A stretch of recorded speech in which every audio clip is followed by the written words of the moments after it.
ಶಾರದಾ ಮಾತೆಗೆ ಅತ್ಯಂತ ಭಕ್ತಿಯಿಂದ ನಮಸ್ಕರಿಸಿ ಆರಾಧ್ಯ ಗುರುದೇವರನ್ನು ಸ್ಮರಿಸಿಕೊಂಡು ತುಮಕೂರಿನ ನಮ್ಮ ಹಿರೇಮಠದ ಕರ್ತೃಮಲ್ಲಿಕಾರ್ಜುನ ಸ್ವಾಮಿಯ ಸನ್ನಿಧಾನದಲ್ಲಿ ಭಾಗಿ ಇವತ್ತು ನಮ್ಮ ತುಮಕೂರು ಮಹಾನಗರದಲ್ಲಿರ್ತಕ್ಕಂಥ ಫಾಲ್ಕನ್ ಸೋಫಿಯಾ PU ಕಾಲೇಜಿನ ದ್ವಿತೀಯ ವರ್ಷದ ವಿದ್ಯಾರ್ಥಿಗಳಿಗೆ ಫೇರ್ವೆಲ್ ಸೆರೆಮನಿ. ಮಾತಾಡಬೇಡಿ, ಹೆಣ್ಮಕ್ಳು ಮಾತಾಡಬೇಡಿ, ಪಿನ್ ಡ್ರಾಪ್ ಸೈಲೆನ್ಸ್ ಇರ್ಬೇಕು. ಪಿನ್ ಡ್ರಾಪ್ ಸೈಲೆನ್ಸ್ ನಮ್ಮ ಕೈನಲ್ಲಿದೆ. ಬಾಂಬ್ ಡ್ರಾಪ್ ಸೈಲೆನ್ಸ್ ಅಂತ ಓದ್ತಿದೆ. ಸೈಲೆನ್ಸ್ ಎರಡು ಪ್ರಕಾರ ಸೈಲೆನ್ಸ್, ಒಂದು ಪಿನ್ ಡ್ರಾಪ್ ಸೈಲೆನ್ಸ್, ಇನ್ನೊಂದು bomb drop silence. Pin drop silence ನಮ್ಮ ಕೈನಲ್ಲಿದೆ, ನಾವೇ ಇರ್ಬೋದು. ಯಾರಾದರೂ ಬಾಂಬ್ ಹಾಕಿದ್ರೆ ಆಟೋಮೆಟಿಕ್ಲಿ ಎಲ್ಲವೂ ಸೈಲೆಂಟ್ ಆಗುತ್ತೆ. That is called bomb drop silence. ಅದಕ್ಕೋಸ್ಕರ ಯಾರೋ ಹಿಂದೆ ಕೂತ್ಕೊಂಡವರು, ನಾವು ಹಿಂದೆ ಕೂತ್ಕೊಂಡವರು ಅನ್ನುವಂಥ ಲಾಭ ಪಡ್ಕೊಂಡು ಮಾತಾಡ್ಲಿಕ್ಕೆ ಹೋಗ್ಬಾರ್ದು. ಸೊ ಎಲ್ಲರೂ ಫೋಕಸ್ ಮಾಡಿ. ಸಂಸ್ಥೆಯ PU ಕಾಲೇಜು ಮತ್ತು ಇದರ ಕನಸುಗಾರರಾದಂಥ ಅಬ್ದುಲ್ ವಾಜೀದ್ರವರು ನಮ್ಮ ಮಕ್ಕಳಿಗೆ, ನಮ್ಮ ವಿದ್ಯಾರ್ಥಿಗಳಿಗೆ ಸ್ವಾಮೀಜಿಯವರಿಂದ 4 ಒಳ್ಳೆ ಮಾತುಗಳನ್ನು ತಿಳಿಸೋಣ, ಅವರನ್ನು ಇನ್ಸ್ಪೈರ್ ಮಾಡೋಣ ಅನ್ನೋ ಉದ್ದೇಶದಿಂದ ನಮ್ಮನ್ನು ಆಹ್ವಾನಿಸಿದ್ದಾರೆ. ಹಾಗೆಯೇ ಸಂಪನ್ಮೂಲ ವ್ಯಕ್ತಿಗಳಾದಂಥ ಪಾವಟೆ ಅವರು ಕೂಡ ಬಂದಿದ್ದಾರೆ. ಅವರು ಬಹಳ ದೊಡ್ಡ ವಿದ್ವಾಂಸ, ಶೈಕ್ಷಣಿಕ ಕ್ಷೇತ್ರದಲ್ಲಿ ಸಾಕಷ್ಟು ಸಾಧನೆ ಮಾಡಿದವರು. ಅವರು ನಿಮಗೆಲ್ಲ ಉತ್ತಮವಾದಂಥ ಮಾತುಗಳನ್ನು ಹೇಳಿ ನಿಮ್ಮ ಪರೀಕ್ಷೆಗಾಗಿ ಸಜ್ಜುಗೊಳಿಸ್ತಾರೆ, ತಯಾರಿ ಮಾಡ್ತಾರೆ. ವೇದಿಕೆಯಲ್ಲಿ ಅಲ್ತಫ್ ಹುಸೇನ್ ರವರಿದ್ದಾರೆ, ನಿಮ್ಮ ಹೆಸರು ಯಶವಂತ್ ರವರಿದ್ದಾರೆ, ನೀವು ಅವತ್ತು ಬಂದಿದ್ದಾರೆ. ಅಲ್ತಫ್ ಉಸ್ಮಾನ್ ರವರಿದ್ದಾರೆ, ಅವರು ಅಲ್ತಫ್ ಹುಸೇನ್. ಸೊ ಎಲ್ಲ ಟೀಚರ್ಸ್ ಇದ್ದೀರಾ, ಸ್ಟೂಡೆಂಟ್ಸ್ ಇದ್ದೀರಾ, ಎಲ್ರಿಗೂ ಕೂಡ ಅಭಿನಂದನೆಗಳನ್ನು ಹೇಳ್ತಾ ಇದ್ದೀನಿ. ಇನ್ನೇನು ಪರೀಕ್ಷಾ ಹತ್ರಕ್ಕೆ ಬರ್ತಾ ಇದೆ. ಪರೀಕ್ಷೆಯನ್ನ ಹಗುರಾಗಿ ತಗೊಳ್ಬೇಕು, ಗಂಭೀರವಾಗಿ ತಗೊಳ್ಬೇಕು, ತುಂಬಾ ಸೀರಿಯಸ್ ಆಗಿ ತಗೊಳ್ಬೇಕು, ಸ್ಪೋರ್ಟಿವ್ ಆಗಿ ತಗೊಳ್ಬೇಕು. ಪರೀಕ್ಷೆ you should be taken sportively or seriously. It is a big question, $1 million ಪ್ರಶ್ನೆ. ಪರೀಕ್ಷೆ ಹೇಗೆ ತಗೊಳ್ಬೇಕು? ತುಂಬಾ ಗಂಭೀರವಾಗಿ ತಗೊಳ್ಬೇಕು, ಟೆನ್ಷನ್ ಮಾಡ್ಕೊಂಡ್ಬಿಡ್ಬೇಕು. ಹೇಗೆ ತಗೋಬೇಕು? ಸ್ಪೋರ್ಟಿವ್ ಆಗಿ ತಗೋಬೇಕು. ಪರೀಕ್ಷಾ ಭಯದಿಂದ ಹೊರಗೆ ಬರಬೇಕು. ಪರೀಕ್ಷಾ ಭಯದಿಂದ ಹೊರಗೆ ಬಂದ ವ್ಯಕ್ತಿನೇ ಪರೀಕ್ಷೆಯನ್ನು ಚೆನ್ನಾಗಿ ಬರೀಲಿಕ್ಕೆ ಸಾಧ್ಯ. ಪರೀಕ್ಷಾ ಭಯಕ್ಕೊಳಗಾದಂಥ ವ್ಯಕ್ತಿ ಪರೀಕ್ಷೆಯನ್ನು ಚೆನ್ನಾಗಿ ಮಾಡಲಿಕ್ಕೆ ಆಗೋದಿಲ್ಲ. ಯಾಕಂದ್ರೆ ಅವನ ಭಯನೂ ಸ್ಯಾಟಿಸ್ಫೈ ಮಾಡಬೇಕು, ಪರೀಕ್ಷೆನೂ ಬರೀಬೇಕು. ಎರಡು ಹೆಂಗಾಗುತ್ತೆ? ಎಟ್ ಎ ಟೈಮ್ ಎರಡು ಕೆಲಸ ಹೆಂಗಾಗುತ್ತೆ? ಸೊ ಅದಕ್ಕೋಸ್ಕರ ಪರೀಕ್ಷೆಯನ್ನು ತುಂಬ ಗಂಭೀರವಾಗಿ ಸೀರಿಯಸ್ ಆಗಿ ತಗೊಳ್ಬೇಡಿ, ಸ್ಪೋರ್ಟಿವ್ ಆಗಿ ತಗೊಳ್ಳಿ. ನಾನು ಮಾಡಬಲ್ಲೆ, ಏನು 1 ವರ್ಷದವರೆಗೆ ನಾನು ಓದಿಲ್ವಾ ಅನ್ನುವಂಥ ಇನ್ನರ್ ಕಾನ್ಫಿಡೆನ್ಸ್ ಇರಬೇಕು. 1 ವರ್ಷದವರೆಗೆ ನಾನು ಓದಿಲ್ವಾ, ಆವಾಗಲಿಂದ ನಾನು ಅಟೆಂಡ್ ಮಾಡ್ತಾ ಇಲ್ವಾ ಕ್ಲಾಸ್, ನಾನೇ ಹೆದರ್ಬೇಕು? ಏನೇ ಪ್ರಶ್ನೆ ಕೇಳಿ, ಯಾವುದೇ ಪ್ರಶ್ನೆ ಕೇಳಿ, ನಾನು ಚೆನ್ನಾಗಿ ಬರೀತೀನಿ ಅನ್ನುವಂಥ ಕಾನ್ಫಿಡೆನ್ಸ್ ನಿಮ್ಮಲ್ಲಿ ಇರಬೇಕು. ಇಲ್ಲಪ್ಪ, ನಾವು ವರ್ಷ ತುಂಬ ಓದಿಲ್ಲ, ನಮ್ಮ ಟೀಚರ್ ಸರಿಯಾಗಿ ಪಾಠ ಮಾಡಿಲ್ಲ, ಅವ್ರು ಬರೀ ಲೀವ್ ತಗೊಳ್ತಾ ಇದ್ರು, ನಮ್ಗೆ ಏನೋ ಸಿಲೆಬಸ್ ಕಂಪ್ಲೀಟ್ ಮಾಡಿಲ್ಲ, ನಮ್ಮ ಸೈನ್ಸ್ ಸಬ್ಜೆಕ್ಟ್ ಹಾಗೆ ಉಳ್ಕೊಂಡಿದೆ, ಕಾಮರ್ಸ್ ಸಬ್ಜೆಕ್ಟ್ ಹಾಗೆ ಉಳ್ಕೊಂಡಿದೆ, ಏನು ಮಾಡೋದು, ನಾಳೆನೇ ಪರೀಕ್ಷೆ ಇದೆ ಅಂತಂದಾಗ ನೀವು ಹೆದರ್ಬೇಕು. ಅವಾಗ ಹೆದರೋದು ಓಕೆ, ನೀವು ಹೆದರಿಕೆ ಜಸ್ಟಿಫೈ ಮಾಡ್ಬೋದು, ನಿಮ್ಮ ಹೆದರಿಕೆನ ನಾವು ಜಸ್ಟಿಫೈ ಮಾಡ್ಬೋದು. ನೀವು ವರ್ಷ ತುಂಬಾ ಕಾಲೇಜಿಗೆ ಬಂದು ಟೀಚರ್ಸ್ ನಿಮಗೆ ರೆಗ್ಯುಲರಾಗಿ ಪಾಠ ಮಾಡಿ, ಸಿಲೆಬಸ್ ಕಂಪ್ಲೀಟ್ ಮಾಡಿ, ನಿಮಗೆ ಕ್ವೆಶನ್ಸ್ ಆನ್ಸರ್ಸ್ ಮಾಡಿಸಿ, ನಿಮ್ಮಲ್ಲಿ ಮಾರಲ್ ಕರೇಜನ್ನು ಡೆವಲಪ್ ಮಾಡಿ ಬಿಟ್ಟಾಗ ನೀವು ಎಕ್ಸಾಮಿನೇಷನ್ಗೆ ಹೆದರ್ಬೇಕಾ? ಸೀತೆ ಅಗ್ನಿ ಪರೀಕ್ಷೆಗೆ ಹೆದರಿಲ್ಲ, ರಾಮಾಯಣದಲ್ಲಿ ಸೀತೆ ಅಗ್ನಿ ಪರೀಕ್ಷೆಗೆ ಹೆದರಿಲ್ಲ. C was confident. ಅಗ್ನಿ ಪರೀಕ್ಷೆನಲ್ಲಾದ್ರೂ ಹಾಕು, ಎಲ್ಲಾದ್ರೂ ಹಾಕು, ಹಾಲಲ್ಲಾದ್ರೂ ಹಾಕು, ನೀರಲ್ಲಾದ್ರೂ ಹಾಕು. So she was with confidence. ಹಾಗೆ ನೀವೇನಿದಾರಲ್ಲ ವಿದ್ಯಾರ್ಥಿ PU ಸ್ಟೂಡೆಂಟ್ಸ್, ನೀವು ಪರೀಕ್ಷೆಗೆ ಮೊದಲನೇದಾಗಿ ಹೆದರಬಾರ್ದು. You should be exam fear free. ಹಾಗಿದ್ದಾಗ ನೀವು ಚೆನ್ನಾಗಿ ಬರೀಬಹುದು. ನೀವು ಪರೀಕ್ಷೆ ಹಾಲಿಗೆ ಹೋಗ್ತಾ ಇರೋ ಹಾಗೆಯೇ ಡಿಪ್ರೆಷನ್ಗೆ ಹೋದರೆ you can't achieve anything. Krishna ಅರ್ಜುನನ್ನ ಯುದ್ಧ ಭೂಮಿ ಕರ್ಕೊಂಡ್ಬಂದಂಗಾಗುತ್ತೆ. ಅರ್ಜುನ ಒಳ್ಳೆ ಯುದ್ಧವೀರನಾಗಿ ಬಂದ, ನೋಡೇ ಬಿಡ್ತೀನಿ ಒಂದು ಕೈ ಅಂತ. ಯಾವಾಗ ಕುರುಕ್ಷೇತ್ರ ಒಳಗೆ ಎಂಟರ್ ಆದ, he went into depression. ಕೈ ನಡಲಿಕ್ಕಿತ್ತು, ಕಾಲು ಥರ ಆಗ್ಲಿಕ್ಕಂತು, ಆ ಬಿಲ್ಲು ಬಾಣ ಬಿದ್ದು ಹೋಯ್ತು, ಮೈ ತುಂಬ ಚಳಿ ಜ್ವರ ಎಲ್ಲ ಬಂತು. So he went into ಡಿಪ್ರೆಷನ್ಗೆ ಹೋಗುವಂಥ ಪ್ರತಿಯೊಂದು ಲಕ್ಷಣ ಕಂಡುಬರ್ತು. ಯುದ್ಧ ಭೂಮಿಗೆ ಬಂದಿದ್ದಾರೆ. ಹಾಗೆ ನೀವು ಪರೀಕ್ಷಾ ಹಾಲ್ ಎಂಟರ್ ಆದಮೇಲೆ ಅದು ನಿಮ್ಮ ಯುದ್ಧ ಭೂಮಿ, ನಿಮ್ಮ ಕುರುಕ್ಷೇತ್ರ. ನೀವು ಅಲ್ಲಿಗೆ ಎಂಟರ್ ಆದಮೇಲೆ ಆ ಕ್ವಶನ್ ಪತ್ರಿಕೆ ನೋಡ್ತಾ ಇರುವಾಗ ನೀವೆಲ್ಲ ಈ ರೀತಿ ಹೋಗಿಬಿಟ್ರೆ ನೀವು ಬರೀಲಿಕ್ಕೆ ಆಗೋದಿಲ್ಲ. ಅದಕ್ಕೋಸ್ಕರ ಆ ಪರೀಕ್ಷಾ ಭಯದಿಂದ ಹೊರಗೆ ಬರಬೇಕು ಮೊದಲನೇದಾಗಿ. ಯಾವುದೇ ಕಾರಣಕ್ಕೂ ಭಯ ಅನ್ನೋದು ಒಳ್ಳೆಯದಲ್ಲ. ಅದಕ್ಕೆ ಆ ಪರೀಕ್ಷಾ ಭಯ ಇಟ್ಕೊಂಡು ಹೋದರೆ ಬರೀಲಿಕ್ಕೆ ಆಗೋದಿಲ್ಲ. ಆ ಕಾನ್ಫಿಡೆನ್ಸ್ ಇರಬೇಕು. ವರ್ಷಕ್ಕೆ ತುಂಬ ನಾನೇನು ಓದಿಲ್ವಾ, ಪಾಠ ಮಾಡಿಲ್ವಾ, ನನಗೆ ದಿನಾಲು 2 hours ಅಂತ ಓದಿದ್ದೀನಿ ನಾನು. So I can easily ಹ್ಯಾಂಡ್ಲು. ಏನು ನೀವು ಔಟ್ ಆಫ್ ಸಿಲೆಬಸ್ ಕೇಳ್ತಾರೆ ಅವರು, ನೀವು ಯಾವುದೋ ಒಂದು ಕೆಮಿಸ್ಟ್ರಿ ಬರಲಿಕ್ಕೆ ಹೋಗ್ತೀರಿ, ಅವಾಗೇನು ಫಿಸಿಕ್ಸ್ ಕ್ವಶನ್ ಪೇಪರ್ ಕೊಟ್ಟಿರ್ತಾರೆ ಅವರು.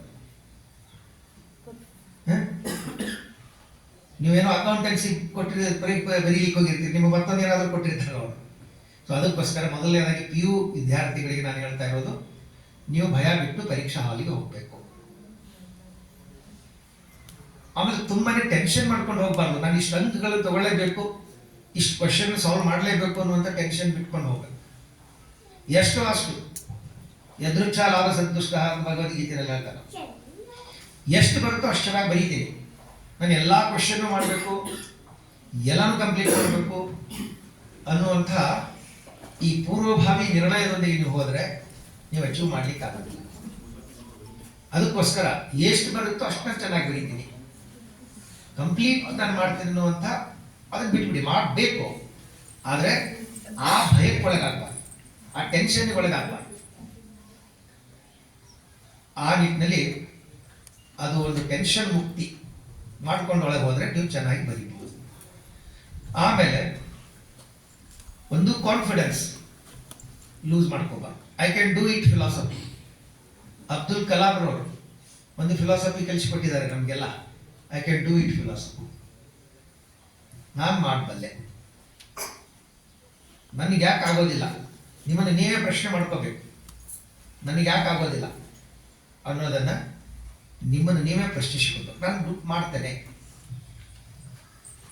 ಆ ಒಂದು ಕಾನ್ಫಿಡೆನ್ಸನ್ನು ನೀವು ಯಾವತ್ತೂ ಕೂಡ ಕಳ್ಕೋಬಾರ್ದು. ಇವಾಗ PU ಸೆಕೆಂಡಿಗೆ ನೀವು ಬಂದಿದ್ದರಿಂದ ಇನ್ನು ಮುಂದೆ ನಿಮ್ಮದು ಇನ್ನೂ ಟರ್ನಿಂಗ್ ಪಾಯಿಂಟ್. SSLC ದಾಟಿದ್ಮೇಲೆ ಒಂಥರ ಟರ್ನಿಂಗ್ ಪಾಯಿಂಟ್, ಈಗ PU ಆದಮೇಲೆ ಇನ್ನೊಂಥರ ಟರ್ನಿಂಗ್ ಪಾಯಿಂಟ್. ಇವೆರಡು ತುಂಬ ನಿರ್ಣಾಯಕ ಘಟ್ಟಗಳು ಲೈಫ್ನಲ್ಲಿ. ಅದು ಎಜುಕೇಷನ್ ಲೈಫ್ನಲ್ಲಿ, ಅಕಾಡೆಮಿಕ್ ಲೈಫ್ನಲ್ಲಿ. ಒಂದು SSLC ಆದ ನಂತರ, ಒಂದು PU ಆದ ನಂತರ, ಒಂದು ನಿರ್ಣಾಯಕ ಸ್ಥಿತಿಗಳು. ನಿಮ್ಮ ಭವಿಷ್ಯವನ್ನು ನೀವು ರೂಪಿಸಿಕೊಳ್ಳಿಕ್ಕೆ ತೀರ್ಮಾನ ಮಾಡಿರ್ತೀರ. SSLC ಆದಮೇಲೆ it was your first choice, ನಾನು whether I should take arts or commerce or science ಅನ್ನೋದು. It was your first choice. ಇನ್ನು ಮುಂದೆ ನೆಕ್ಸ್ಟ್ ಇನ್ನೊಂದು ಚಾಯ್ಸ್ ಇರ್ತದೆ ನಿಮಗೆ. ನಾನು ಮೆಡಿಕಲ್ಗೆ ಹೋಗಬೇಕು, ಇಂಜಿನಿಯರಿಂಗ್ ಹೋಗಬೇಕು, ಅಥವಾ ಸುಮ್ಮನೆ ಪಾಸ್ ಮಾಡ್ಕೊಂಡು ಡಿಗ್ರಿ ಮಾಡ್ಕೊಂಡು ಹೋಗಬೇಕು. ಸೊ ಎರಡನೇ ಘಟ್ಟ ಇದೆ. ಆದ್ದರಿಂದ ಇಲ್ಲಿ ಯಾರು ಕೂಡ ನಿಮಗೆ ನೀವು ಇದನ್ನೇ ಮಾಡಿ ಅಂತ ಹೇಳಲಿಕ್ಕಾಗಂಗಿಲ್ಲ. ನೀವೇ ನಿಮ್ಮ ತೀರ್ಮಾನವನ್ನು ತಗೊಳ್ಬೇಕು. ಯಾರ್ದೋ ಒತ್ತಡಕ್ಕೆ, ಒತ್ತಾಯಕ್ಕೆ ನೀವು ಮಾಡ್ತಾ ಇದ್ರೆ ಅದರೊಳಗೆ ನೀವು ಸಾಧನೆ ಮಾಡ್ಲಿಕ್ಕೆ ಆಗೋದಿಲ್ಲ. ಬಾಟಮ್ ಆಫ್ ಯುವರ್ ಹಾರ್ಟ್ ಬರಬೇಕು. ಯಾವುದೇ ಒಂದು ಡಿಸಿಷನ್ ಇದ್ರೂ ಕೂಡ from the bottom of your heart, from your intellect ಅಲ್ಲಿ ನಾನು ಹೇಳ್ತಾ ಇದ್ದೀನಿ, from the bottom of your heart ನಿಮಗೆ ಬರಬೇಕು. ನಾನು ಚೆನ್ನಾಗಿ ಇದನ್ನೇ ಮಾಡಬೇಕು ಅನ್ನುವಂಥ ಒಂದು ಫರ್ಮ್ ಡಿಸಿಷನನ್ನು ನಾವು ತಗೊಂಡ್ರೆ ಚೆನ್ನಾಗಿ ಸಾಗಲಿಕ್ಕೆ ಸಾಧ್ಯ ಇದೆ. ಆದ್ದರಿಂದ ಈ ಏನು ಫೇರ್ವೆಲ್ ನಿಮ್ಗೆ ಯಾಕೆ ಕೊಡ್ತಾ ಇದ್ದಾರೆ ಅಂತಂದರೆ, ನೀವೇನು ಇದುವರೆಗೆ ನಾಲೆಜನ್ನು ಗೇನ್ ಮಾಡಿದ್ದೀರಾ, ಇನ್ನೊಂದು ತಿಂಗಳು ನಿಮಗೆ ಎಕ್ಸಾಮ್, 1 ತಿಂಗಳು ಇರ್ತದೆ, ಅದೆಲ್ಲನೂ ಕೂಡ ನೀವು ಮತ್ತೆ ಪುನರಾವೃತ್ತಿ ಮಾಡಬೇಕು, ರಿಪೀಟ್ ಮಾಡಬೇಕು. ಏನಾದರೂ ಪ್ರಾಬ್ಲಮ್ಸ್ ಇದ್ದರೆ ನಿಮ್ಮ ಟೀಚರ್ಸ್ ಮತ್ತೊಮ್ಮೆ ಕಾಂಟ್ಯಾಕ್ಟ್ ಮಾಡಬೇಕು. ಯಾಕಂದರೆ ಟೀಚರ್ಸ್ ನಿಮಗೆ ಮಾರ್ಗದರ್ಶನ ಮಾಡ್ತಾರೆ, ನೀವೇ ಸೆಲ್ಫ್ ಗುರು ಆಗ್ಲಿಕ್ಕೆ ಹೋಗ್ಬಾರ್ದು. ಯಾಕಂದ್ರೆ ಮಾರ್ಗದರ್ಶನ ಅನುಭವದ ಹಿನ್ನೆಲೆ ನಿಮ್ಗೆ ಇರೋದಿಲ್ಲ. ಅದು ಗೂಗಲ್ ಕೇಳ್ಕೊಂಡು ನಾ ಎಲ್ಲ ಮಾಡ್ತೀನಿ ಅಂದ್ರೆ ದಾರಿ ತಪ್ಪಿಸ್ತದೆ ಒಂದೊಂದ್ಸಲ. ನಾವು ಈಗ ದಾರಿ ತಪ್ಪಿ ಬಂದೀವಿ, ಅದಕ್ಕೆ ಹೇಳ್ತೀವಿ GPS ಹಾಕೊಂಡ್ ಬಂದೀವಿ ನಾವು, ಎಲ್ಲೋ ಒಯ್ದು ಬಿಡ್ತದ. ಒಂದ್ಸಲ ಒಂದೊಂದ್ಸಲ ತುಂಬಾ ಟೆಕ್ನಾಲಜಿಕಲ್ ಆಗೋದು ಸ್ವಲ್ಪ ಕಷ್ಟ ಆಗ್ತದೆ. ಒಮ್ಮೆ GPS ಹಾಗೆ ಮಾಡುತ್ತೆ ಅದು ಎಡವೈತದೆ. ಅದೊಂದು ನೀವು ಇಲ್ಲಿ ನಮ್ಮ ಕರ್ಕೊಂಡು ಹೋಗಿ ಎಲ್ಲೋ ಹೋಗಿ ಆ ಕಡೆ ಹೋಗಿ ಅಲ್ಲಿ ಬಿಟ್ಟು ಅಲ್ಲಿ ಎಂಡ್. ಆಮೇಲೆ ನಮ್ಮ ಡ್ರೈವರ್ ಇವರಿಗೆಲ್ಲ ಫೋನ್ ಮಾಡಿ ನಾವು ಇಲ್ಲಿ ಬಂದಿದ್ದೀವಿ ಅಂತ, ಪಾಪ ಯಾವ ಪುಣ್ಯಾತ್ಮರು ಬಂದು ಮಾತನ್ನು ಕರ್ಕೊಂಡು ಬಂದ್ರು. ಅದಕ್ಕೋಸ್ಕರ ನಮ್ಮಲ್ಲಿ ಅದೇ ಗುರುವಿನ ಗುಲಾಮನಾಗುವ ತನಕ ದೊರೆಯದಣ್ಣ ಮುಕ್ತಿ ಅಂತ ಹೇಳಿದ್ರು. ಗೂಗಲ್ ಗುಲಾಮನಾಗುವ ತನಕ ದೊರೆಯದಣ್ಣ ಮುಕ್ತಿ ಅಂತ ಹೇಳಿಲ್ಲ. ಸೊ ಅದಕ್ಕೋಸ್ಕರ ಒಬ್ಬ ಗೈಡ್, ಇನ್ಸ್ಟ್ರಕ್ಟರ್ ಬೇಕು. ಗೂಗಲ್ಗೆ ಎಕ್ಸ್ಪೀರಿಯನ್ಸ್ ಇರೋದಿಲ್ಲ, ನಿಮ್ಗೆ ಕಲಿಸುವಂತ ಗುರುಗಳಿಗೆ ಎಕ್ಸ್ಪೀರಿಯನ್ಸ್ ಇರ್ತದೆ. ನಿಮ್ಮ ಗುರುಗಳಿಗೆ ನಿಮ್ಮ ಮಟ್ಟ ಏನು ಅನ್ನೋದು ಗೊತ್ತಿರ್ತದೆ, ಅಂದ್ರೆ ಅವ್ರ ಜೊತೆಗೆ ನಿಮ್ದು ಫ್ರೀಕ್ವೆನ್ಸಿ ಇರ್ತದೆ. ಗೂಗಲ್ಗೆ ಏನು ಗೊತ್ತಿಲ್ಲ, ಎಲ್ಲರೂ ಒಂದೇ ಲೆಕ್ಕದಾಗ ನೋಡ್ತಾರೆ. What is the difference between Google and guru ಅಂತಂದ್ರೆ, ನಿಮ್ಗೆ ಟೀಚ್ ಮಾಡುವಂಥ, ನೀವು ಪಾಠ ಮಾಡುವಂಥ ನಿಮ್ಮ ಟೀಚರ್ಸ್ಗೆ ನಿಮ್ಮ ಸೈಕಾಲಜಿ ಆಗಿದೆ, ನಿಮ್ಮ ಮೈಂಡ್ ಸೆಟ್ ಆಗಿದೆ. They know. ಒಂದು ವರ್ಷ ನಿಮ್ಮ ಸಂಪರ್ಕದೊಳಗೆ ಇರ್ತಾರೆ, ನಿಮ್ಮ ಬಾಡಿ ಲ್ಯಾಂಗ್ವೇಜ್ ಗೊತ್ತಿರ್ತದೆ ಅವ್ರಿಗೆ. ಸೊ ಹೀಗಾಗಿ ಅವ್ರು ಬೆಟರ್ ಗೈಡ್ ನಿಮಗೆ, ಗೂಗಲ್ ಅಲ್ಲ. ಗೂಗಲ್ ನಿಮ್ಗೆ ಇನ್ಫಾರ್ಮೇಶನ್ ಸಿಗ್ತದೆ, but Google is not guide, Google is not Guru. Information feed ಮಾಡ್ತದೆ, ಒಂದು ಕೇಳಿದ್ರೆ ಹತ್ತು ಕೊಡ್ತದೆ. ಆದರೆ ಗುರುಗಳು ಒಂದು ವರ್ಷದವರೆಗೆ ನಿಮ್ಮ ಸಂಪರ್ಕ ಇರ್ತದೆ. ನಿಮ್ಮ IQ ಎಷ್ಟಿದೆ, ನೀವು ಎಷ್ಟು ಗ್ರಾಸ್ ಮಾಡ್ಬೋದು, ನೀವು ಓದುವಾಗ ಅಥವಾ ಪಾಠ ಕೇಳುವಾಗ ಎಷ್ಟು ಕಾನ್ಸಂಟ್ರೇಟ್ ಮಾಡ್ತಾ ಇದ್ರಿ, ಎಷ್ಟು ಫೋಕಸ್ ಮಾಡ್ತಿದ್ರೆ, ದೇ ನೋ ಯುವರ್ ರೀತಿ. ಸೊ ನಿಮ್ಮ ಲೆವೆಲ್ಗೆ ಅನುಗುಣವಾಗಿ ನೀವು ಹೇಗೆ ಮೇಲ್ ಬರಲಿಕ್ಕೆ ಸಾಧ್ಯ ಅನ್ನೋದನ್ನು ನಿಮ್ಮ ಗುರುಗಳು ಪಾಠ ಮಾಡಿ. ಅದಕ್ಕೋಸ್ಕರ ಈ ಒಂದು ಪೀರಿಯಡ್ ಇದೆ, ಒಂದು ತಿಂಗಳಿದೆ, ಮನೆಯಲ್ಲಿ ತುಂಬ ವರ್ಕ್ ಮಾಡಿ. ಹಾರ್ಡ್ ಅನ್ನು ತೆಗೆದು, ನನಗೆ ಯಾಕೋ ಹಾರ್ಡ್ ವರ್ಕ್ ತುಂಬ ಹಾರ್ಡ್ ಆಗಿದೆ ನನಗೆ. It is very hard to digest. Hard work ಮಾಡಬೇಕು. ಎಲ್ಲರೊಳಗೆ ಹಾರ್ಡ್ ವರ್ಕ್ ಮಾಡಿ ಅವ್ರ ಮನಸ್ಸೇ ಹಾರ್ಡ್ ಆಗಿಬಿಟ್ಟಿದೆ. So easy, take it easy. ಯಾರು ಬಹಳ ದೊಡ್ಡ ಪ್ರತಿಭಾವಂತರಿದ್ದಾರೆ, ಅವ್ರು ಯಾರು ಹಾರ್ಡ್ ವರ್ಕ್ ಮಾಡಿಲ್ಲ. Take it easy. ಟೆನ್ಷನ್ಲೆಸ್ ಆಗಿ ಓದಿ. ನೀವು ಟೆನ್ಷನ್ ಮಾಡ್ಕೊಂಡು 10 ಗಂಟೆ ಓದಿದ್ದು, ಟೆನ್ಷನ್ ಮಾಡ್ಕೊಳ್ಳೋದು 2 ಗಂಟೆ ಓದಿದ್ದಕ್ಕೆ ಸಮ. ಇದು ನಾನು ಬರ್ಕೊಡ್ತೇನೆ. ಸೊ ಅದಕ್ಕೋಸ್ಕರ ಟೆನ್ಷನ್ಲೆಸ್ ಆಗಿ ನೀವು ಓದಿ, ಅದು ನಿಮ್ಮ ತಲೆಗೆ ಹೋಗುತ್ತೆ. ಸೊ ನೀವು ಒಳ್ಳೆಯ ರೀತಿಯಿಂದ ಪರೀಕ್ಷೆಗೆ ಎದುರಿಸ್ಬೋದು, ಒಳ್ಳೆ ಅಂಕಗಳನ್ನು ತೆಗಿಬೋದು. ಅಂಕನು ಎಷ್ಟಾದ್ರೂ ಪರ್ಸೆಂಟೇಜ್ ಅಂತ ಅದು ಬಿಟ್ಬಿಡಿ. ನಿಮ್ಮ ತಂದೆ ತಾಯಿಗೆ ಹೇಳ್ತಾ ಇದ್ರು, ಭಾಳಷ್ಟು ಪೇರೆಂಟ್ಸು ನೀನು ಇಷ್ಟು ತೆಗಿಲೇಬೇಕು. ಭಾಳ ಮೊನ್ನೆ ಒಂದು ಸಭೆಯಲ್ಲಿ ಹೇಳಿದೆ ನನ್ನ ಪೇರೆಂಟ್ಸಿಗೆ, ನೀವು ಮಕ್ಕಳ ಮುಂದೆ ನಿಮ್ಮ ಸಮಸ್ಯೆಗಳು ಮಾತಾಡ್ಲಿಕ್ಕೆ ಹೋಗಬೇಡಿ. ನೋಡಪ್ಪ, ನೀವು 96 ತೆಗೆದ್ರೆ ನಿಮ್ಗೆ ಫ್ರೀ ಸೀಟ್ ಸಿಗ್ತದೆ, ನೀನೇನಾದ್ರು 90 ತೆಗೆದ್ರೆ ಮಾತ್ರ ನಾವು ಇಷ್ಟು ದುಡ್ಡು ಕೊಡ್ಬೇಕು. ಈ ರೀತಿ ಮತ್ತೆ ಮಕ್ಕಳ ತಲೆ ಮುಂದೆ ಮಾತಾಡೋದಕ್ಕೆ ಏನಾಗ್ಬಿಡ್ತದೆ, ಅದಕ್ಕೆ ಆಟೋಮೆಟಿಕಲಿ ಅವ್ರಿಗೆ ಟೆನ್ಷನ್ ಜೋನ್ದಾಗ ಹೋಗ್ಬಿಡ್ತಾರೆ. ಓ, ನಮ್ಮ ಅಪ್ಪ ಅಮ್ಮ ಇಷ್ಟು ಪರ್ಸೆಂಟೇಜ್ ಮಾಡಿದ್ರೆ ಇಷ್ಟು ದುಡ್ಡು ಕೊಡ್ಬೇಕಾಗ್ತದೆ, ನಾನು ಮೆಡಿಕಲ್ಗೆ ಹೋದ್ರೆ, ನಾನು ಇಂಜಿನಿಯರಿಂಗ್ ಹೋದ್ರೆ ಇಷ್ಟಿಷ್ಟು ದುಡ್ಡು ಕೊಡ್ಬೇಕಾಗ್ತದೆ, ಸತ್ತತ್ತು ಮಾತಾಡ್ತಾ ಇರ್ತಾರೆ. ಸೊ ಅದಕ್ಕೋಸ್ಕರ ಪೇರೆಂಟ್ಸ್ ಏನಿದ್ರೆ ಅವ್ರಿಗೆ ಟೆನ್ಷನ್ ಮಾಡ್ಲಿಕ್ಕೆ ಹೋಗ್ಬಿಡಿ. ಅಷ್ಟು ತೆಗಿಲೇಬೇಕು ಅಂತ ಬಿಡಿ, ಅವರು ಮುಕ್ತವಾಗಿ ಬೆಳೀಲಿ. ನಿಮ್ಮ ಮಕ್ಕಳು ಮುಕ್ತವಾಗಿ ಬೆಳೆಯೋಕ್ಕಿಂತ ದೊಡ್ಡದಾಗಿ ಇನ್ನೊಂದು ಏನೂ ಇಲ್ಲ. ಬಹಳಷ್ಟು ಪೇರೆಂಟ್ಸು ತುಂಬಾನೇ ಮಾತಾಡ್ಕೋತಾ ಇರ್ತಾರೆ, ಪರಸ್ಪರ ಮಾತಾಡ್ಕೋತಾ ಇರ್ತಾರೆ. ಸೊ ಹೀಗಾಗಿ ಮಕ್ಕಳಿಗೆ ತುಂಬ ಒಂದು ಅನಿವಾರ್ಯ ಇದೇ ಆಗುತ್ತೆ. ಅವ್ರು ಏನಾದರೂ ಸ್ವಲ್ಪ ಜಾಸ್ತಿ ತೆಗಿಲಿಕ್ಕಂದ್ರೆ ಮನಸ್ಸಿಗೆ ತೊಗೊಂಡ್ಬಿಟ್ಟು ಸೂಸೈಡ್ ಮಾಡ್ಕೊಳ್ಳೋ ಜೀವನನ ದೇವರು ಭಗವಂತ ಬದುಕು ಕೊಟ್ಟಿದ್ದಾನೆ. ನಾವು ಅದನ್ನ ದಂಡೆ ಮುಟ್ಸೋದು ನಮ್ಮ ಕೆಲಸ. ನಮಗೆ ಕೊಟ್ಟಂತ ಬದುಕನ್ನು ದಂಡೆ ಮುಟ್ಸೋದು ನಮ್ಮ ಕೆಲಸ. ನಮ್ಮ ರಾಜ್ಯದಲ್ಲೇ ಎದ್ದು ಹೋದ್ರೆ ಅವನ ಒಳಗೂ ಕೂಡ ನಿಮ್ಗೆ ಏನಾಗಿದೆ, ಜನ್ನತ್ತರೆ ಆಗಲಿ ಏನಂತ ಒಳಗೆ ಎಂಟ್ರಿ ಇಲ್ಲ. ಅಲ್ಲಿ ಎರಡರೊಳಗೂ ಎಂಟ್ರಿ ಇಲ್ಲ. ನೀವು ಮಿಷನ್ ಕಂಪ್ಲೀಟ್ ಮಾಡದೆ ಹೋದ್ರೆ ನೋ ಎಂಟ್ರಿ. ಹೆವನ್ದಲ್ಲಿ ಆಗ್ಬೋದು, ಹೆಲ್ಲಲ್ಲಿ ಆಗ್ಬೋದು. You should complete your mission. So ಆಮೇಲೆ ಅವರು ಎಂಟ್ರಿ ಕೊಡ್ತಾರೆ. ಇಲ್ಲ ಹೊರಗೆ ಬಾಗಿಲಲ್ಲೇ ನಿಲ್ಲಿಸ್ತಾರೆ. ಯು ಹ್ಯಾವ್ ಟು ವೇಟ್, ದರ್ವಾಜೆ ಮೇಲೆ ಖಡೆ ಕಡೆಗೆ ನೋ ಎಂಟ್ರಿ ಅಂತ ಹೇಳ್ತಾರೆ. ಸೊ ಅದಕ್ಕೋಸ್ಕರ ನೀವು ಸರಿಯಾಗಿ ಟೆನ್ಷನ್ಲೆಸ್ ಆಗಿ ಓದಿ, ಆವಾಗ ಹೆಚ್ಚು ನಿಮಗೆ ಮುಕ್ತವಾಗಿ ಬೆಳೀಲಿಕ್ಕೆ ಅವಕಾಶ ಸಿಗ್ತದೆ. ಸೊ ಆ ನಿಟ್ಟಿನಲ್ಲಿ ಡೆಡಿಕೇಶನ್, ನೀವು ಓದುವಾಗ ಡೆಡಿಕೇಶನ್ ನಮ್ಮನ್ನು ನಾವು ಕಳ್ಕೊಂಡ್ಬಿಡ್ಬೇಕು. ಆಮೇಲೆ ಓದುವಾಗ ಬರೆಯುವಾಗ ನನಗಾಗಿ ಒಂದು ಜಾಬಿಗಾಗಿ ಓದ್ತೇನೆ ಅನ್ನುವಂಥದ್ದು ಇರಬಾರ್ದು. ನಾನು ಒಂದು ವೆಲ್ ಟು ಡೂ ಆಗಬೇಕು, ವೆಲ್ ಆಫ್ ಆಗಬೇಕು ಅನ್ನುವಂಥ ಈ ಭಾವನೆ ಇದ್ದು, ನನ್ನ ದೇಶಕ್ಕಾಗಿ ಓದ್ತೇನೆ ಅನ್ನುವಂಥ ಆ ಜವಾಬ್ದಾರಿಯಿಂದ ಓದಬೇಕು. ನನ್ನ ಕುಟುಂಬಕ್ಕಾಗಿ ಓದ್ತೇನೆ ಅನ್ನುವಂಥ ಜವಾಬ್ದಾರಿಯುತವಾಗಿರ್ಬೇಕು. ಈ ಓದು ಬರೀ ನನಗಾಗಿ ಅಲ್ಲ, ನನಗೆ ಒಳ್ಳೆಯ ಇಂಟೆಲಿಜೆಂಟ್ ವ್ಯಕ್ತಿ ಆದರೆ ನನ್ನ ದೇಶಕ್ಕೆ ಸಹಾಯ ಆಗ್ತದೆ. ಆ ರೀತಿ ಭಾವನೆ ಇರಬೇಕು. ಅದಕ್ಕೆ ನಮ್ಮ ಸಲುವಾಗಿ ಒಂದು ಸಂದರ್ಭ ನೆನಪಿಗೆ ಬರ್ತದೆ ನನಗೆ. ತಾನ್ಸೇನ್ ತುಂಬಾ ಒಳ್ಳೆಯ ಸಂಗೀತಗಾರ. ಅವನು ತುಂಬಾ ಅದ್ಭುತವಾಗಿ ಹಾಡ್ತಿದ್ದ. ಅಕ್ಬರ್ನ ಅಷ್ಟಾಂಗಗಳಿಗಿದ್ದ. ತುಂಬಾ ಸುಂದರವಾಗಿ ಹಾಡುವವನು. ಪ್ರತಿನಿತ್ಯ ಅಕ್ಬರ್ ಅವನು ಹಾಡನ್ನು ಕೇಳ್ತಾ ಇದ್ದ. ಒಂದಿನ ಅಕ್ಬರ್ನಿಗೆ ಜಿಜ್ಞಾಸೆ ಆಗ್ತದೆ, ಇವನೇ ಎಷ್ಟು ಚೆನ್ನಾಗಿ ಹಾಡ್ತಾನೆ, ಇವ್ರ ಗುರು ಹೇಗೆ ಚೆನ್ನಾಗಿ ಹಾಡ್ಬೋದು, ಇವನೇ ಎಷ್ಟು ಚೆನ್ನಾಗಿ ಹಾಡ್ತಾನೆ, ಇವ್ರ ಗುರು ಹೇಗೆ ಆಡ್ಬೋದು. ಆವಾಗ ಅವನು ತಾನ್ಸೇನಿಗೆ ಹೇಳ್ತಾನೆ, ಅಕ್ಬರ್ ನೋಡಪ್ಪ ತಾನ್ಸೇನು, ನಾನು ನಿನ್ನ ಹಾಡನ್ನು ಕೇಳ್ತೇನೆ, ದಿನಾಲು ನಿನ್ನ ಸಂಗೀತ ಅಂತ ಕೇಳ್ತೇನೆ, ನಿಮ್ಮ ಗುರುಗಳ ಸಂಗೀತನ ಕೇಳಬೇಕು ಅಂತ ನನಗೆ ಇಚ್ಛೆ ಆಗಿದೆ. ಅದಕ್ಕೆ ಅವನು ಇಲ್ಲಿ ಕರಿ, ದರ್ಬಾರ್ಗೆ ಕರಿ, ಅವ್ರಿಗೇನು ಸನ್ಮಾನ ಸೌಕರ್ಯ ಎಲ್ಲ ಮಾಡೋಣ, ಅವನು ಇಲ್ಲಿ ಒಂದು ಕರೆಸಬೇಕು ಅಂತ. ಆವಾಗ ತಾನ್ಸೇನ್ ಹೇಳ್ತಾರೆ, ನಮ್ಮ ಗುರುಗಳಲ್ಲಿ ಬರೋದಿಲ್ಲ, ಅವ್ರ ಹಾಡನ್ನು ನೀನೇನಾದ್ರು ಕೇಳಬೇಕು ಅಂತ ಅಲ್ಲಿಗೆ ಹೋಗ್ಬೇಕು, ಅವ್ರು ಎಲ್ಲಿದ್ದಾರೆ ಅಲ್ಲಿಗೆ ಹೋಗ್ಬೇಕು. ಅಕ್ಬರ್ಗೆ ಕುತೂಹಲ, ಗುರುಗಳು ಹೇಗೆ ಹಾಡ್ಬೋದು ಅಂತ.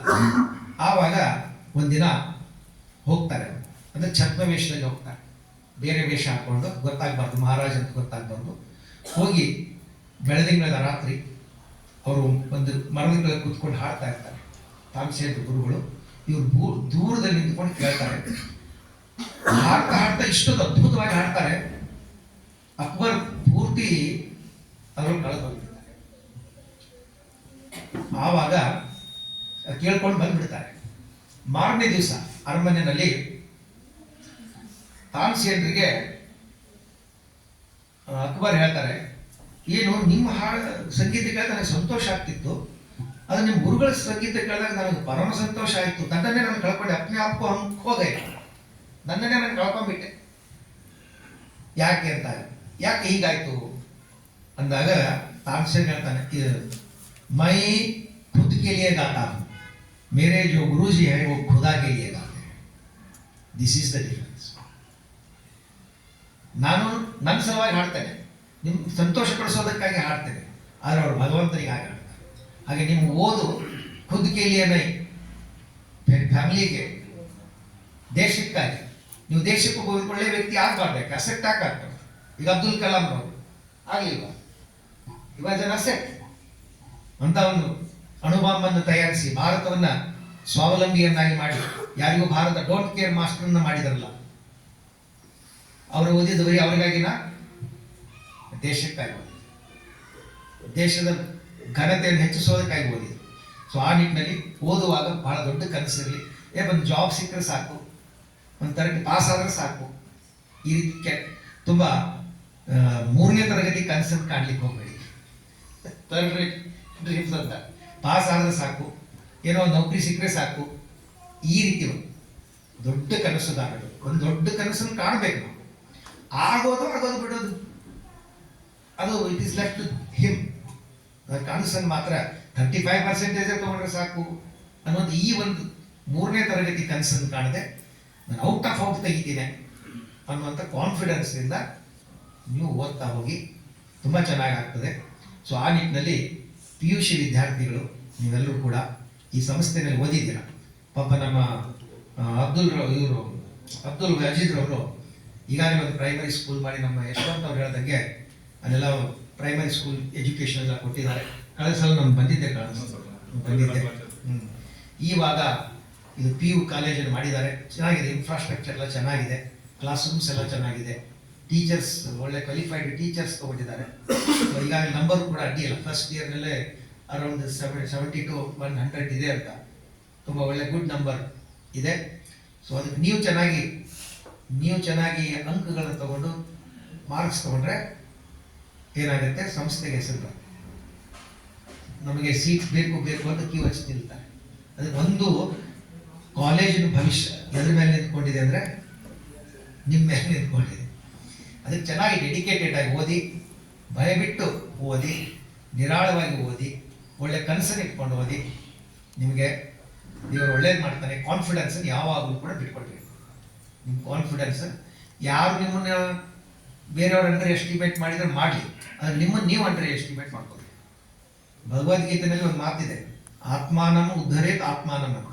ಅಲ್ಲಿ ಇನ್ನೊಂದು ಮಾತಿದೆ, ಆತ್ಮಾನಂ ಅವಸಾದೈ, ಡೋಂಟ್ ಅಂಡರ್ ಎಸ್ಟಿಮೇಟ್ ಯು.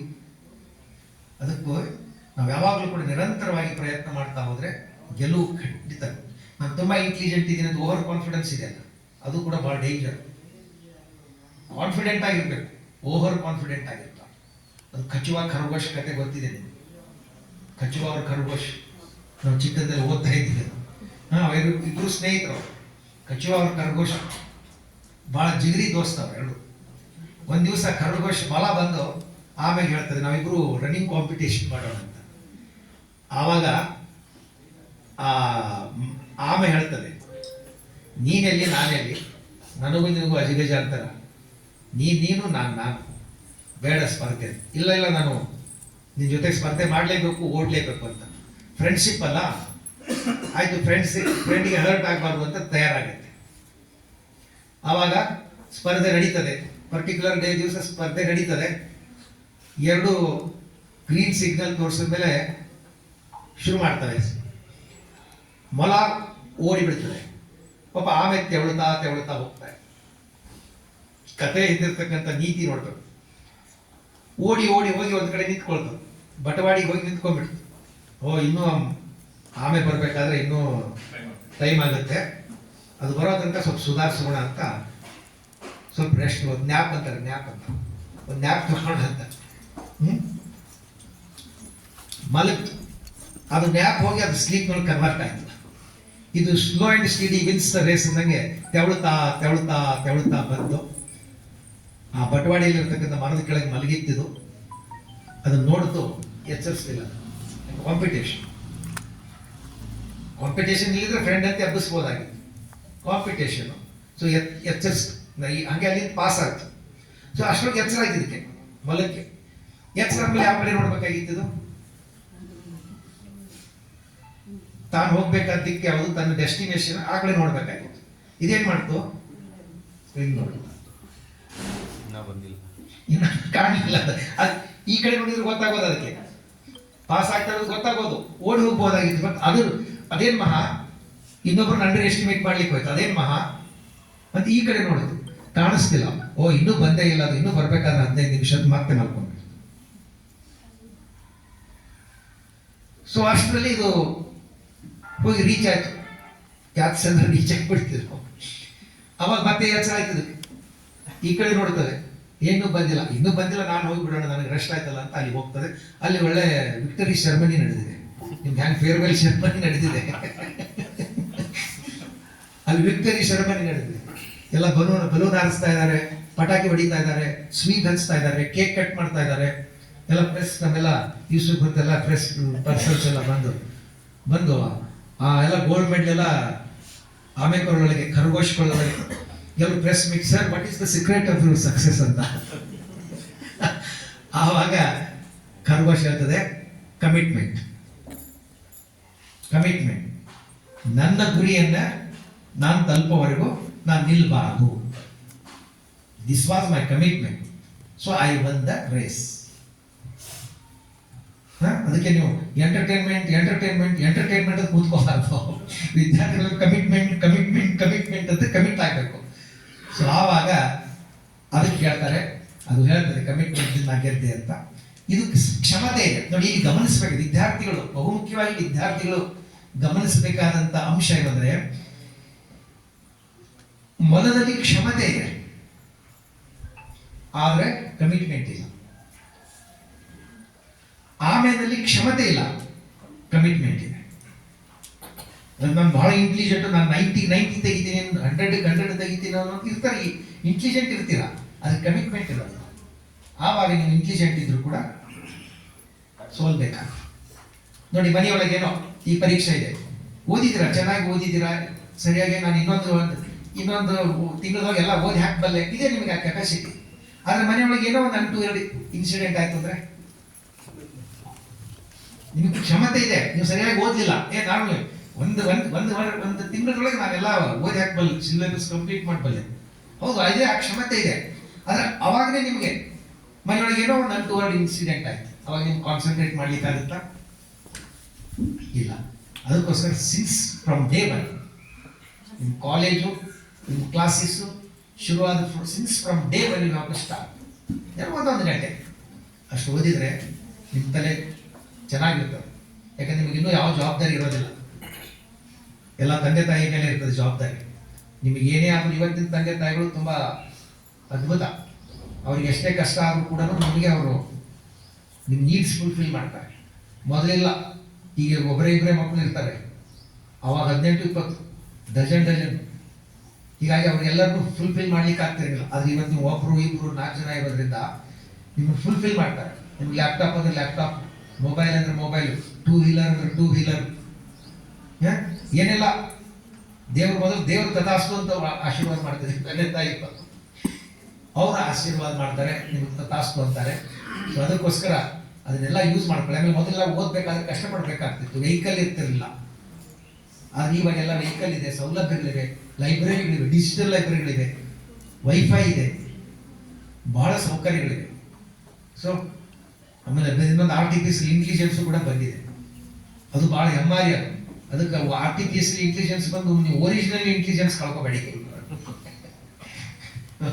ಅದೇನೋ ಎಡವಟ್ಟು ಮಾಡಿಬಿಡುತ್ತೆ, ಅದು GPS ಇದ್ದಂಗೆ ಎಲ್ಲೋ ಒಯ್ದು ಬಿಡ್ತದೆ. ಅದಕ್ಕೋಸ್ಕರ ಠೋಸ್ ವಿದ್ಯೆ, ಠೋಸ್ decision, so that will take you to the peak.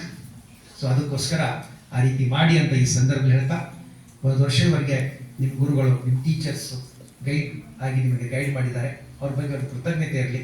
ಸಂಸ್ಥೆ ನಮ್ಮ ವಿದ್ಯಾರ್ಥಿಗಳಿಗೆ ಏನೂ ತೊಂದರೆ ಆಗಬಾರ್ದು ಅನ್ನುವಂಥ ಉದ್ದೇಶದಿಂದ ಪ್ರತಿಯೊಂದು ಸೌಕರ್ಯಗಳು ಒದಗಿಸಿಕೊಟ್ಟಿದ್ದಾರೆ. ಸೊ ಇಷ್ಟೆಲ್ಲ ಒಂದು ವಿದ್ಯಾರ್ಥಿಗಳ ಮೇಲೆ ಪ್ರೇಮ, ವಿದ್ಯೆಯ ಮೇಲೆ ಇರತಕ್ಕಂಥ ಪ್ರೇಮದಿಂದ ಅಷ್ಟೆಲ್ಲ ಮಾಡಿದ್ದಾರೆ. Knowledge is power. ಆಸ್ತಿ ಎಷ್ಟೇ ಇದ್ರೂ ಖಾಲಿ ಹೋಗ್ಬಿಡ್ತದೆ. Knowledge is power. ನೋಡಿ, ವಿದ್ಯೆ ಇದ್ದವರಿಗೂ ವಿದ್ಯೆ ಇದ್ದವರಿಗೆ ಏನು ವ್ಯತ್ಯಾಸ? ವಿದ್ಯೆ ಇದ್ದವರಿಗೆ ಕಾನ್ಫಿಡೆನ್ಸ್ ಇರ್ತದೆ, ವಿದ್ಯೆ ಇದ್ದವರಿಗೆ ಕಾನ್ಫಿಡೆನ್ಸ್ ಇರುತ್ತೆ. ಅವ್ರಿಗೆ ಹಳ್ಳಿ ಬಿಟ್ಟು ಹೋಗ್ಬೇಕಾದ್ರೆ ಹೇಗೋ ಏನೋ. ಆದರೆ ಅದೇ ಒಬ್ಬ ವಿದ್ಯಾವಂತೆ ಅಥವಾ ವಿದ್ಯಾವಂತ ಇದ್ರೆ ಆಲ್ ಓವರ್ ದಿ ವರ್ಲ್ಡ್ ಹೋಗ್ತಾರೆ. So education gives confidence. ಅದಕ್ಕೋಸ್ಕರ ಎಜುಕೇಶನ್ ಪವರ್ ಅಂತ ಹೇಳೋದು. ಸೊ ಅದಕ್ಕೋಸ್ಕರ ಈ ಸಂಸ್ಥೆ ಫಾಲ್ಕನ್ ಸೋಫಿಯಾ PU ಕಾಲೇಜು ನಿಮ್ಮೆಲ್ಲರ ಅದೃಷ್ಟವನ್ನು ಚೆನ್ನಾಗಿ ಮಾಡೋದಕ್ಕಾಗಿ ಮನ ತೊಟ್ಟಿದೆ. ಅದಕ್ಕೋಸ್ಕರ ನೀವೆಲ್ಲರೂ ಕೂಡ ಒಳ್ಳೆಯ ರೀತಿಯಿಂದ ಪರೀಕ್ಷೆ ಬರೆದು ಉತ್ತಮವಾದಂತಹ ಅಂಕಗಳನ್ನು ಸಂಪಾದಿಸಿ ನಿಮ್ಮ ಫ್ಯಾಮಿಲಿಗೆ, ನಿಮ್ಮ ಪೇರೆಂಟ್ಸ್ಗೆ ಹಾಗೂ ಈ ಓದಿದಂಥ ಸಂಸ್ಥೆಗೆ ಒಳ್ಳೆಯ ಹೆಸರು ತರಬೇಕು. ಆಮೇಲೆ ಇನ್ನೊಂದು, ಏನು ದೈವದೊಳಗೆ ಏನಾಗುತ್ತೆ ಬಿಡು ಅಂತ ದೈವದ ಮೇಲೆ ಬಿಡಬೇಡಿ. ವಹಿ ಹೋಗ ಜೋ ತಕದೀರ್ ಮೇಲೆ ಲಿಕ್ಕ ಹೋಗ ಅಂತ ಹಿಂದಿ ಒಳಗೆ ಹೇಳ್ತಾರೆ. ವಹಿ ಹೋಗಾಗ ಜೋ ತಕದೀರ್ ಮೇಲೆ ಲಿಕ್ಕ ಹೋಗ ಅನ್ನುವಂಥದ್ದನ್ನು ತೆಗೆದಾಕ್ಬೇಕು. ವಹಿ ಹೋಗ ಜೋ ಮೈ ಚಾಹುಂಗ, ವಹಿ ಹೋಗ ಜೋ ಮೈ ಕಹುಂಗ, ವಹಿ ಹೋಗ ಜೋ ಮೈ ಬೋಲುಂಗ. ಇದು this should be your philosophy. ವಹಿ ಹೋಗ ಜೋ ತಕದೀರ್ ಮೇಲೆ ಲಿಕ್ಕ ಹೋಗ ಅನ್ನೋದು ಫಿಲಾಸಫಿ ಬೇಡ. ವಹಿ ಹೋಗ ಜೋ ಮೈ ಚಾಹುಂಗ, ಅದು ಬುಲಂದ್ ಆವಾಜ್ ಆಗಬೇಕು. ಸೊ ಆ ನಿಟ್ಟಿನಲ್ಲಿ ನೀವು ಚೆನ್ನಾಗಿ ಮಾಡ್ತೀರಾ ಅನ್ನುವಂಥ ವಿಶ್ವಾಸ ನಮಗಿದೆ, ಭರವಸೆ ನಿಮಗಿದೆ. ನಿಮ್ಮೆಲ್ಲರಿಗೂ ಕೂಡ ಖುದಾ ಭಗವಂತ ಪ್ರಾರ್ಥನೆ ಮಾಡಿದರು, ಸಂಸ್ಕೃತದಲ್ಲಿ ಪ್ರಾರ್ಥನೆ ಮಾಡಿದರು, ಅರೇಬಿಕ್ನಲ್ಲಿ ಪ್ರಾರ್ಥನೆ ಮಾಡಿದರು.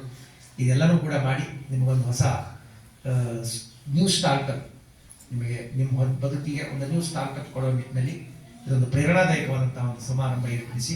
ಫೇರ್ವೆಲ್ ಅಂದರೆ ನಿಮಗೆಲ್ಲ ಬೈ ಹೇಳ್ತಾ ಇದ್ದಾರೆ. ನೀವು ಫೇರ್ವೆಲ್ ನಾವು ತಗೊಳ್ಳಂಗಿದ್ರೆ ಇಲ್ಲೇ ಇರಬೇಕಾಗ್ತದೆ. ಈಗ 2025 ಫೇರ್ವೆಲ್ ಮಾಡ್ತೀವಿ, 26 ಸ್ವಾಗತಿಸ್ತೀವಿ. ಸೊ ಹಾಗೆ ಫೇರ್ವೆಲ್ ಅಂತಂದರೆ B fair and B well ಅಂತ. ಫೇರ್ವೆಲ್ ಅಂದರೆ what is the meaning of farewell? B fair and B well ಅಂತ. ಅದಕ್ಕೋಸ್ಕರ ಆ ರೀತಿ ಆಶ್ರಯ ಮಾಡ್ತಾ ನಿಮಗೆ ಈ ಕಾರ್ಯಕ್ರಮ ಡೆಡಿಕೇಟ್ ಮಾಡಿದ್ದಾರೆ. So I wish all the best ಎಲ್ಲ ಸ್ಟೂಡೆಂಟ್ಸ್ಗೆ. ನಿಮ್ಮ ಸಬ್ಜೆಕ್ಟಲ್ಲಿ ನೀವು ಚೆನ್ನಾಗಿ ಮಾಡಿ, ನಿಮ್ಮ ತಂದೆ ತಾಯಿಗೆ, ಪೇರೆಂಟ್ಸ್ಗೆ, ನಿಮ್ಮ ಬಂಧು ಬಾಂಧವರಿಗೆ ಎಲ್ಲರಿಗೂ ಕೂಡ ಒಳ್ಳೆ ಹೆಸರು ತರಬೇಕು. ತುಮಕೂರಿಗೆ ಒಳ್ಳೆ ಹೆಸರು ತರಬೇಕು. ನಾವು ಕೂಡ ನೋಡುವಂಗಾಗಬೇಕು ಪೇಪರ್ನಲ್ಲಿ, ಓ ಫಾಲ್ಕನ್ ಸೋಫಿಯಾ PU ಕಾಲೇಜ್ ಹುಡುಗರು ಟಾಪರ್ಸ್ ಒಳಗಿದ್ದಾರೆ ಅಂತ. ಟಾಪರ್ ಒಳಗಿರ್ಬೇಕು, pauper you should be toppers.